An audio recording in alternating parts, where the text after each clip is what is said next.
ప్రజలు ఎన్నుకునే విషయంలో రాహుల్ గాంధీ విఫలమయ్యారని కేంద్ర మంత్రి కిషన్ రెడ్డి అన్నారు. ప్రధానమంత్రిపై రాహుల్ గాంధీ వ్యాఖ్యలు సరికావన్నారు. అనైతికంగా రాహుల్ గాంధీ మాట్లాడుతున్నారని అన్నారు. ప్రధానమంత్రి గారి పైన రాహుల్ గాంధీ ఏదైతే వ్యాఖ్యలు చేశారో అది నరేంద్ర మోడీ గారిని మాత్రమే విమర్శించడం కాదు, అది దేశంలో ఉన్నటువంటి 140 కోట్ల మందిని విమర్శించినట్టు.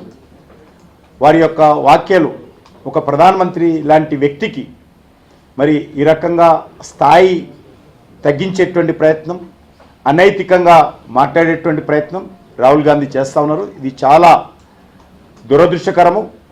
ఈ మాత్రం ఏం మాట్లాడాలో, ఏ విషయాలు మాట్లాడాలో మరి అవగాహన రాహిత్యంతో, మరి దుందుడుకు విధానంతో మరి ఒక ప్రతిపక్ష నాయకుడు ఈ రకంగా మాట్లాడము, మరి ఈ రకమైనటువంటి కనీస అవగాహన లేనటువంటి వ్యక్తి ఈ దేశానికి ఒక ప్రతిపక్ష నాయకుడుగా రాహుల్ గాంధీ ఉండడము మన దురదృష్టకరం అని చెప్పి సందర్భంగా